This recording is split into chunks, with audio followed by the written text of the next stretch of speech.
시편 95편을 교독합니다. 제가 먼저 95편 1절을 봅니다. 오라 우리가 여호와께 노래하며 우리 구원의 반석을 향하여 즐거이 외치자.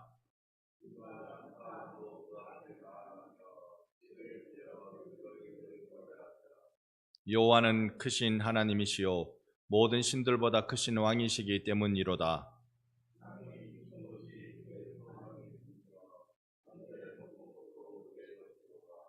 바다도 그의 것이라 그가 만드셨고 육지도 그의 손이 지으셨도다.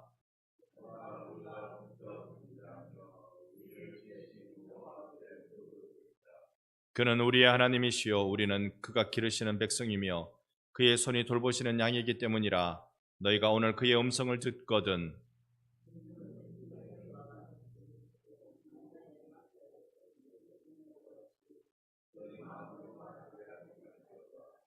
그때에 너희 조상들이 내게 행한 일을 보고서도 나를 시험하여 조사하였도다.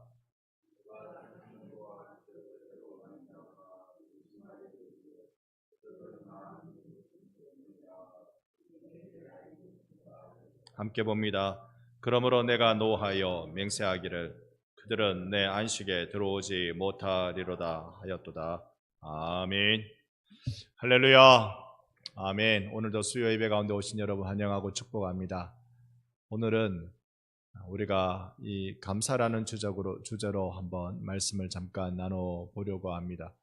미국의 재무장관으로 역임했던 한 사람이 자신의 청년 때에 굉장한 열을 받은 일이 있었습니다. 그가 한 여관에 잠들었는데요. 아침에 일어나 보니까 자기 구두가 없어진 거예요. 이것 때문에 굉장히 화가 났습니다. 자기가 자고 있는 동안 누가 구두를 훔쳐간 거예요. 여관 주인이 와서 아이고 당신이 구두를 잃어버렸네요. 내가 낡은이 헝구두를 잠시 줄 테니 나랑 같이 예배당에 갑시다. 그날이 마침 주일이었습니다. 데리고 예배당에 갔어요. 가기 싫은데 어쨌든 여관 주인의 호의가 있으니까 그래서 여관 주인 얼굴도 낯을 봐주는 마음으로 교회에 갔습니다. 그런데 교회에 목사님 설교 말씀 듣고 은혜 받으라고 데려갔더니 설교 말씀에 은혜 안 받고 엉뚱한 데서 은혜 받았습니다. 어떤 것인가 하니요, 목사님 설교 말씀이 다 끝나고 기도하는 시간에 웬 한 분이 많이 울면서 감사하다고, 하나님 감사하다고 그렇게 고백하는 기도 소리를 들은 거예요. 저 사람이 누군가 봤더니 단박에 어떤 분인지는 알겠더라는 거죠. 두 다리가 없는 사람이었습니다. 그래서 이 재무장관이었던 사람이 깨달았어요. 하나님, 내가 신발 잃어버렸다고 이렇게 화가 났네요. 신발은 다시 사면 되지만 두 다리 없는 저 사람이 저토록 하나님께 감사하는데 나 이제부터 감사하며 살겠습니다. 이 마음 먹고 독일의 재무장관이 되어서 독일의 많은 경제 분야에 선한 일을 했다는 글을 오늘 잠시 한번 읽어본 적이 있습니다. 우리의 인생에 정말 중요한 게 무엇일까 한번 생각해 봅니다. 감사가 끊이지 않는 우리의 인생이 되기를 소망합니다. 여러분, 하나님께서 세상을 창조하셨습니다. 왜 창조하셨을까요? 창조의 목적을 보면 창조의 종결은 우리가 창세기 1장을 보면 6일 동안 천지 창조를 하시고 7일째 하신 일이 뭐죠? 안식이었습니다. 그러니까 창조의 목적은 안식이라는 겁니다. 이 안식의 의미를 우리가 좀 더 생각해 볼 필요가 있는데, 그것은 아이고 힘들었다 이제 쉬자 한숨 푹 자고 참 편안하게 하루 보내고 그래야 또 새로운 일주일을 살아내지, 이런 개념의 안식이 아니었어요. 왜냐하면 하나님이 천지 창조를 6일 동안 하시고 7일째 쉬시고 난 뒤에 다시 천지 창조를 시작하신 게 아니거든요. 천지 창조가 끝났어요. 그러니까 이 안식이라는 개념은 하나님의 완벽하신, 하나님의 전능하신, 하나님이 다 하심에 대한 감격하는 것이 안식일이었습니다. 또한 그러면 우리가 이 하나님이 만드신 일을 바라보면서 노래하고 찬양하고 이렇게 할 이유가 무엇인가? 그게 시편 95편에 쭉 나오고 있는데요. 이걸 감사와 연결해서 한번 보려고 합니다. 1절부터 3절을 다시 한번 교독하겠습니다. 천지와 만물이 다 이루어지니라. 창세기 2장입니다. 죄송합니다. 창세기 2장 1절로 3절. 교독할 때 천지와 만물이 다 이루어지니라.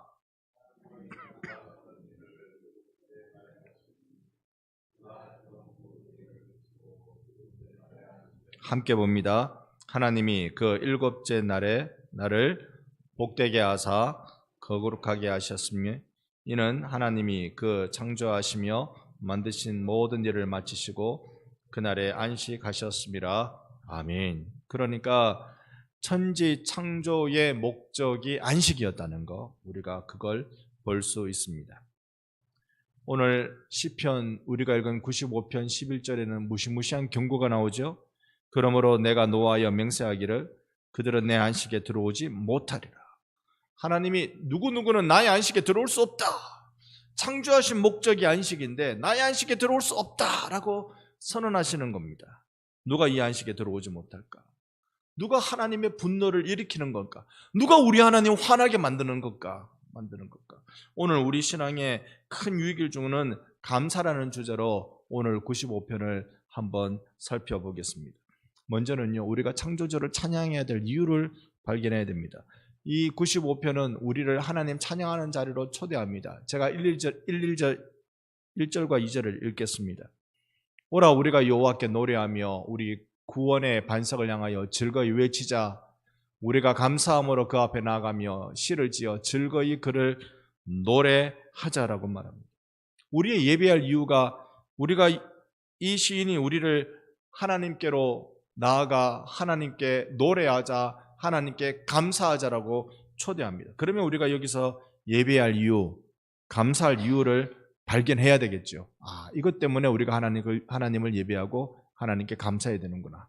3절 같이 읽어봅니다. 여호와는 크신 하나님이시요 모든 신들보다 크신 왕이시기 때문이로다. 아멘.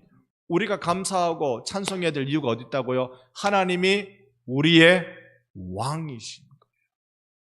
하나님이 우리의 왕이시다라고 말하기에 왕은 뭐하는 사람입니까? 백성을 다스리는 사람. 이 다스림은 백성의 고열을 쥐어짜는 사람이 아니라 백성을 보호해주는 사람이 왕입니다.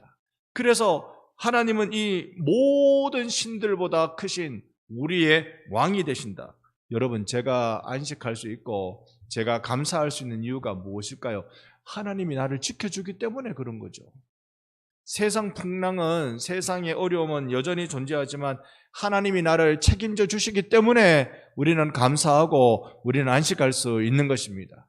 여러분, 오늘 이 날에도요, 오늘 이 시간에도 하나님이 여러분을 꽉 지켜주시고 계시는 줄 믿습니다. 이 수요예배 나오기가 얼마나 여러분 오늘 하는 고단한 하루셨어요. 그런데 나오신 여러분을 향하여 하나님이 하시는 말씀은 너는 내 백성이다라고, 내가 지켜준다고, 내가 너의 왕이고 너의 주라고 하시는 것입니다. 5절 말씀에 보면 이렇습니다. 95편 5절에 보니까 바다도 그의 것이라 그가 만드셨고 육지도 그의 손으로 지으셨도다. 할렐루야. 하나님이 천지를 하나님의 손으로 지으신 것처럼 우리를 하나님께서 지어주신 줄로 믿습니다. 하나님께서 여러분 이 1절부터 창세기 첫째 날부터 다섯째 날까지는 하나님이 전부 다 말씀으로 지었어요. 그런데 사람만은 하나님이 손으로 지으셨어요. 우리 하나님이 우리를 그렇게 지으셨습니다. 그래서 6절에 오라 우리가 굽혀 경배하며 우리를 지으신 여호와 앞에 무릎을 꿇자. 이만한 왕이시면 우리가 굽히고 우리가 경배하고 우리가 무릎을 꿇을 만하지 않습니까? 이만한 왕이시면, 나를 이토록 지켜주시는 왕이시고 나를 이토록 보호해주는 왕이시고 알고 보니 나를 지으신 왕이시다. 그러면 우리가 주님 앞에 내 좀 뭐 좀 안다고 들썩들썩거리는 교만을 우리가 그런 일을 할 수가 있겠습니까? 그저 굽히게 되고 나의 경배를 받으소서 손들게 되고 우리를 지으신 여호와 앞에 우리가 무릎을 꿇게 되는 것이죠. 오늘 이 시간 예배 자리에 나오신 여러분, 우리는 겸손히 두 손 들고 무릎 꿇어 주님을 경배하는 자 되기를 예수님의 이름으로 축원합니다. 이 은혜를 우리가 경험해야 되는데, 이렇게 시인은 1절부터 5절까지 우리가 그분 앞에 나와 예배하자, 찬송하자, 우리가 두 손 들고 주님을 노래하자, 라고 말합니다. 내가 찬양하는, 내가 손들고 노래하는 이 수요일에도, 이 밤에도 나와서, 고단함에도 불구하고 나와서 하나님께 예배하고 싶은데, 이 내가 예배하고 싶은 그 하나님은 진정 누구실까? 누구실까? 이 시인이 발견한 그 하나님은 이렇습니다. 6절과 7절입니다. 한번 교독하겠습니다. 오라 우리가 굽혀 경배하며 우리를 지으신 여호와 앞에 무릎을 꿇자.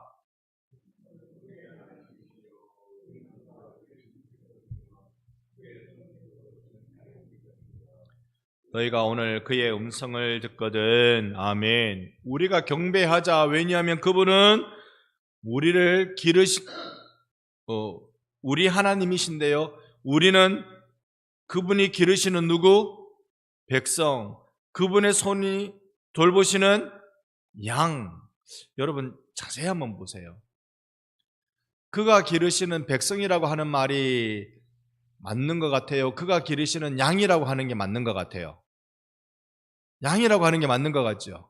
그 다음에 반대로 그의 손으로 돌보는 백성이라고 하는 게 맞는 것 같아요? 양이라고 하는 게 맞는 것 같아요? 그건 백성이라고 하는 게 맞는 것 같죠? 이거 시인이 뭔가 잠깐 착각하고 낮에 살짝 졸음이 와서 잘못 써내려간 거 아닌가? 왜 그가 기르시는 양이라고 해야 맞을 듯한데 백성이라고 부르고, 그가 돌보시는 백성이라고 하는 게 맞는 것 같은데 양이라고 왜 했을까? 이걸 왜 이렇게 우리가 생각할 때는 틀리게, 왜 이렇게 다르게 했을까? 성경이 이렇게 나오면요, 성경을 해석하는 사람들은 계속 고민합니다. 왜 이럴까? 왜 이랬을까? 근데 우리가 누가 해석한 것을 주로 봐야 되느냐 하면, 초대교회 때부터 지금까지 교회에 뛰어난 교회 지도자가 어떻게 해석했느냐를 보는 게 중요합니다. 어거스틴과 칼빈이라는, 저기 지금부터 한 1600년 전의 사람은 어거스틴, 지금부터 한 600년 가까이 500년은 지난 그 사람은 칼빈. 이 교회의 역사에 대단한 거장들의 해석을 이렇게 했습니다. 이건 일반 섭리와 특별 섭리를 보여주고 있다. 일반 섭리란 말은 하나님이 울타리 쳐가지고 기르는, 즉 하나님이 이렇게 보호하는. 여러분, 하나님이 울타리를 어디다 쳤습니까? 온 세상에 하나님 쳐놓은 울타리죠. 온 세상에 하나님 쳐놓은 울타리죠. 거기에 있는 백성들, 그러니까 이들은 이 땅에 가고 오는 모든 세대의 사람들을 다 얘기하는 거고, 주님의 손이 돌보시는 양이다. 이건 특별 섭리, 즉 하나님 백성에게 행하시는 그 일, 하나님이 선택해 주신 그 사람. 여러분, 우리가 주님이 손수 돌봐주시는, 우리는 주님의 양인 줄로 믿습니다. 그 은혜. 여러분, 온 세상 사람도 주님의 은혜 아니면 살 수 있습니까? 없죠. 다 온 세상 사람도, 예수 안 믿는 사람도 하나님의 은혜로 살아가는 거예요. 하늘의 해를 만드신 분이 하나님이신데 그 은혜로 살아가는 거예요. 그런데 우리는 특별한 은혜, 구원이라는, 십자가라는 특별한 은혜를 우리는 받았습니다. 그러니까 내가 이 하나님께 내가 그냥 퐁당 빠지는 거죠. 양이, 목자가 휘바람 불면 양이 목자에게 달려 들어가는 것처럼 그런 거죠. 여러분, 개를 키워 보셨습니까? 또한 키우고 계십니까? 개를 보면요, 제가 개를 잠깐 키워봤지만, 개를 키우면 참 싫은 게 너무 달라붙어 개는. 그러니까 문 열고 들어가면 개는 주인이 왔다고 좋다고 막 달라붙어 가지고 세상에 그 혀로 핥는다, 또 좋다고. 그러니까 얘가 좋다고 가만히 얼굴을 쳐다보지를 못하겠어. 왜냐하면 혀로 내 얼굴을 핥아서 가만히 쳐다보지를 못하겠어. 개도요, 주인 보면요 그냥 쏙 안기고 퐁당 빠집니다. 하물며 우리를 지으신 하나님, 손수 우리를 돌보시는, 우리는 그의 양이면 하나님의 너른 품 안에 쏙 빠지는 게 정상이고, 그게 은혜고. 여러분, 창조의 목적이 뭐라고요? 안식. 우리가 누릴 안식이 하나님 가슴 안에 있는 줄로 믿습니다. 우리가 쏙 빠지는 거죠. 쏙 빠져 정신을 못 차릴 정도로 하나님이 너무 좋은 거라. 너무 좋은 거라. 세상은 안 바뀌어 있습니다. 다윗이 뭐라 합니까? 천만인이 나를 둘러 진칠지라도, 세상은요 나 잡아먹으려고 둘러 진치는 경우가 한두 번이 아닙니다. 그럼에도 나는 여호와로 말미암아 두려워하지 않는 일이 일어나는 것입니다. 나는 하나님 그렇게 믿거든요. 우리가 하나님을 그렇게 믿고 있단 말입니다.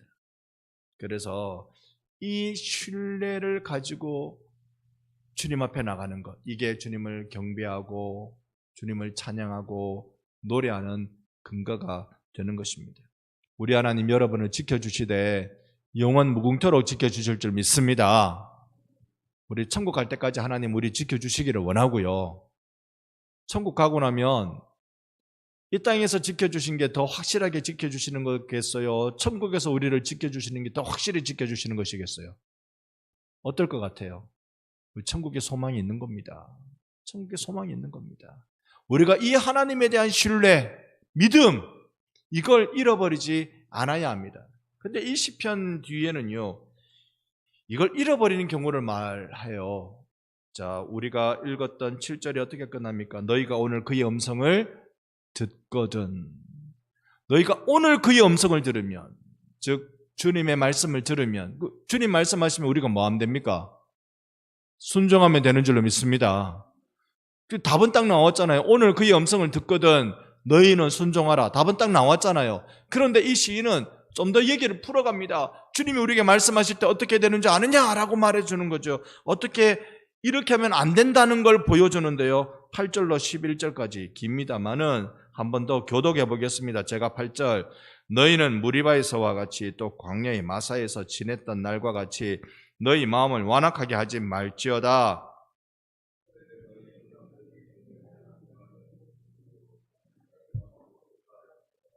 내가 40년 동안 그 세대로 말미암아 근심하여 이르기를 그들은 마음이 미혹된 백성이라 내 길을 알지 못한다 하였도다.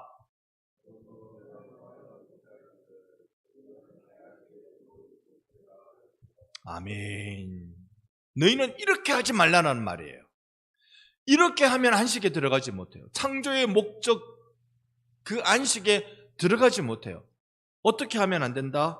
무리바와 마사와 같은 짓은 절대로 하지 말라는 말입니다. 무리바와 마사는 어떤 일입니까? 이스라엘이 출애굽해서 광야에 들어가서 수르 광야를 지나면서 시내산까지 쭉 대략 한 달 반 정도 이렇게 걸어갑니다. 걸어가다가 여러분 가지고 나온 물은 3일 만에 동납니다. 당연히 그렇겠죠. 물을 아껴 먹고 또 아껴 먹고 오줌도 좀 싸고 적게 싸고 그런 노력을 다 해도 물을 뭐 얼마나 들고 와야 그걸 해결합니까? 물이 똑 떨어졌어요. 물이 똑 떨어지니까 사람들이 또 이스라엘 사람들이 잘하는 게 뭡니까? 원망하고 불평하고 어이구 우리가 저 영감탱이 따라와가지고 나이 80이나 먹어가지고 가만히 집에나 있지 마을로 우리 지도자 된다고 나서가지고 어휴 우리가 모세 저거 따라와가지고 고생도 이건 보통 고생이 아니다. 근데 이때 이 본문의 내용은요 심각합니다. 그 내용을 출애굽기 17장 7절에 보면 이렇습니다. 그가 그곳 이름을 마사 또는 무리바라 불렀으니 이는 이스라엘 자손이 다투었으며 또는 그들이 여호와를 시험하여 이르기를 여호와께서 우리 중에 계신가 안 계신가 하였음이더라. 여러분 무리바와 마사는요 모세가 지팡이 들고 반석을 탁 치니까 물이 쫙 쏟아져 나온 그 사건입니다. 그런데 물이 나오기 전에 물이 없어 불평할 때 요 부분 출애굽기 17장에 보면 이스라엘 백성이 어떻게 하냐면 모세가 그래요.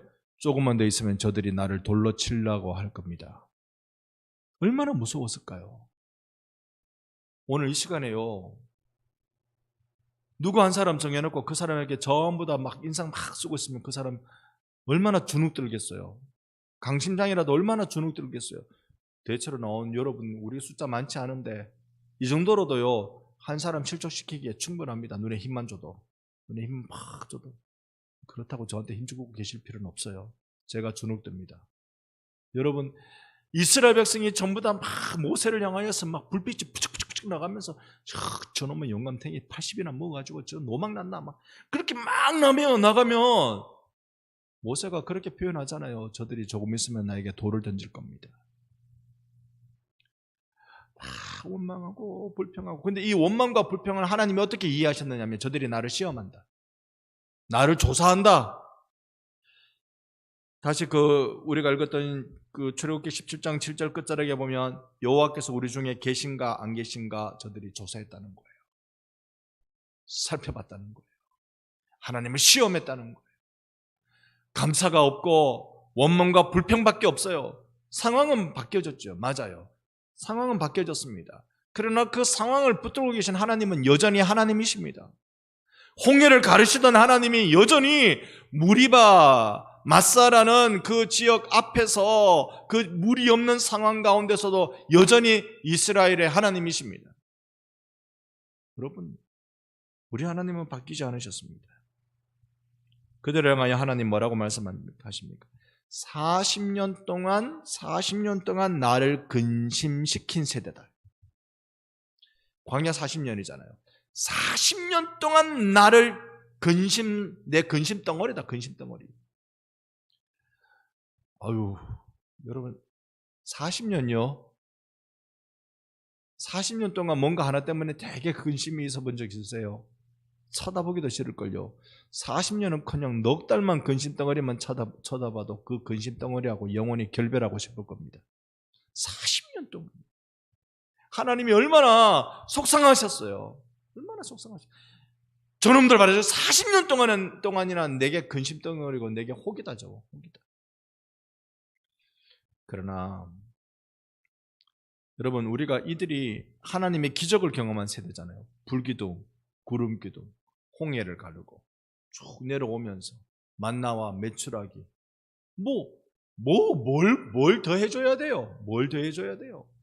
온갖 기적을 지금도 이 현장 속에서 무리바와 마사 그 사이 현장 속에서도요, 구름기둥, 불기둥, 만나의 기적, 이걸 늘 경험하는 세대입니다. 여러분, 그런데 기적을 경험하는 거하고 감사가 살아있는 거하고 그건 다릅니다. 온갖 기적을 다 경험하고 살아도 기적이 반복되면 당연한 건 줄 압니다. 기적이 반복되면 당연한 건 줄 압니다. 여러분, 숨 쉬는 거 당연하죠? 당연히 숨 쉬죠? 근데 10초만 이러고 계셔보세요. 10초. 그러면 어떨 것 같아요? 숨 쉬는 게 감사하구나 금방 알아챕니다. 이스라엘 백성은 기적을 경험하고 있음에도 불구하고 그들에겐 가장 심각한 의심, 불평, 원망에 가득 찬 세대였습니다. 무엇이 나를 안식하게 합니까? 창조의 목적이 안식이라면요, 예수 그리스도에 의한 구원의 목적도 안식입니다. 이 절대 안식, 이 안식을 우리가 뭐라고 이야기할 수 있을까요? 그건 샬롬으로 이루어진 절대 평강입니다. 세상은 요동치지만 하나님이 이렇게 보호하고 계시는 것. 암탉이 자기 병아리를 샥 덮어가지고 보호하고 있는 것. 세상은 안 바뀝니다. 모든 세상, 그 옛날에도 지금으로도 앞으로도 세상은요, 전부 다 우리의 신앙생활 못하게 하려고 할 겁니다. 그러나 내가 그리스도 안에 있다는 것만으로 감사해야 하는 우리들의 삶을 한번 생각해 봅시다. 11절 끝자락이 뭐라고 말합니까? 내 안식에 들어오지 못하리라. 이 말씀 이대로 히브리서 3장에 쭉 반복적으로 몇 번 언급하고 있는데요. 그 중에 3장, 히브리서 3장 11절 말씀. 내가 노하여 맹세한 바와 같이 그들은 내 안식에 들어오지 못하리라 하였다 하였느니라. 이거 신약 성경이에요. 신약 성경의 시편 95편을 인용하고 있는 장면인데, 즉 불순종은 안식에 못 들어가요. 불순종이 못 들어가면 무엇이 안식에 들어갑니까? 순종이 안식에 들어가죠. 순종이 안식에 들어갑니다. 우리의 삶이 하나님의 근심이 될 것인가? 미혹된 세상을 어떻게 우리가 살아갈 것인가? 우리 마음에 결단해야 할 것입니다. 순종의 자리에 나아가 구원의 목적, 진정한 안식을 우리는 과연 누릴 수 있는가? 안식 누릴 수 있는 절대 방편을 마태복음 11장이 우리에게 알려주는데요. 우리가 잘 알고 있는 28절 함께 읽습니다. 수고하고 무거운 짐진 자들아 다 내게로 오라. 내가 너희를 쉬게 하리라. 아멘. 안식의 비결은 예수 안으로 들어가는 것인 줄로 믿습니다. 예수께 순종하는 것, 예수 그분의 손으로 돌봐주시는 양임을 고백하는 것이 진정한 안식입니다. 창조를 통해 창조 세계의 완벽함을 노래하신 것, 천지 창조 6째 날에 만들어진 아담과 함께 손잡고 아담이 경험한 첫날은 결국은 아담이 맞이한 온전한 첫날은 그날은 바로 안식일이었을 겁니다. 하나님과 손잡고 완전한 천지 창조를 바라보며 이야, 우리 하나님 대단하시네. 우리 하나님 정말 놀라운 분이시네. 하나님이 이토록 나를 위해서 천지를 만들어 주셨네. 이 감격과 같이 둘째 아담이신 예수 그리스도께서 우리를 통해 우리에게 맞이하게 해주시는 우리의 첫날, 십자가의 고난으로 우리를 살리사 예수 안에 참된 안식을 누리게 해주시는 우리의 영적 첫날을 기억합시다. 예수께서 나를 구하셨네. 예수께서 나를 지켜주시네. 나의 주인 예수님, 나의 주인은 예수님입니다라고 담대한 믿음의 위탁이 맡겨드림이 있기를 소망합니다. 그럴 때 내게 임하는 게 안식이에요. 세상 걱정하지 않고 하나님 믿는 것, 이 안식. 여러분, 세상은 누구나 한 번만 살다가 갑니다. 한 번만 살다가 가는 인생에 우리는 하나님이라는 든든한, 예수 그리스도라는 든든한 우리의 왕이신 하나님께 나를 맡겨놓고 살 것인가?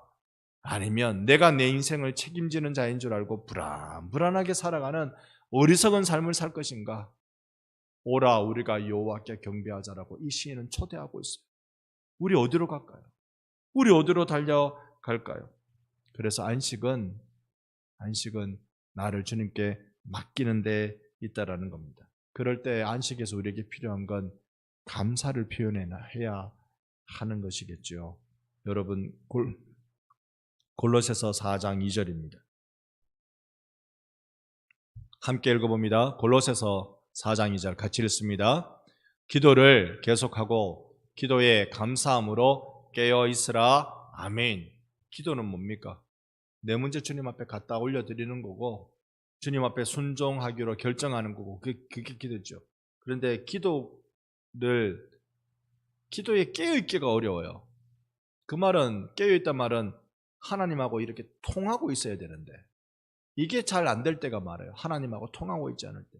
그래서 어떤 분은 목사님 기도 5분 하면 더 이상 할 거 없던데요. 그렇게 말하는 분들은 5분 한 게 장한 겁니다. 얼마나 어렵겠어요. 하나님하고 이게 통하지 않고 내가 기도해야 되겠다 싶어서 기도만 5분이나 했다는 거고 대단한 일입니다. 그런데 어떻게 하면 내가 기도에 깨어있고 하나님하고 통하고 하나님 앞에 내 기도를 정말 진지하게 올려드리고 은혜 받는 수단이 될까, 방편이 될까? 그건 감사가 거기에 붙어 있어야 됩니다. 감사가 붙어 있으면 기도가 어떻게 된다? 깨어있게 된다. 계속 기도할 때 우리가 감사로 우리의 기도가 깨어있게 되는 겁니다. 감사는 나의 기도 속에 예수 그리스도의 안식을 누리게 하는 것입니다. 오늘 여러분, 우리 감사가 회복되십시다. 상황 변하지 않지만 주님을 향해 감사하면서 내 인생이 주님의 손에 꽉 붙들려 있음을 우리 함께 경험하십시다. 그래서 원망과 불평의 세월을 살던 광야 1세대들을 향하여 하나님의 평가는 저들이 내 근심덩어리다. 40년 동안 저들이 나를 근심하게 했다라고 말씀하시던 하나님께서 여러분의 감사를 하나님이 들으시고 여러분의 평생을 보고 하나님이 평가하실 때 나로 하여금 감격스럽게 했다라고 주님이 평가하실 수 있도록 여러분 감사하며 내 주 하나님을 왕으로 인정하고 경배하는 우리 반성교회가 되기를 예수님 이름으로 축복합니다. 아멘.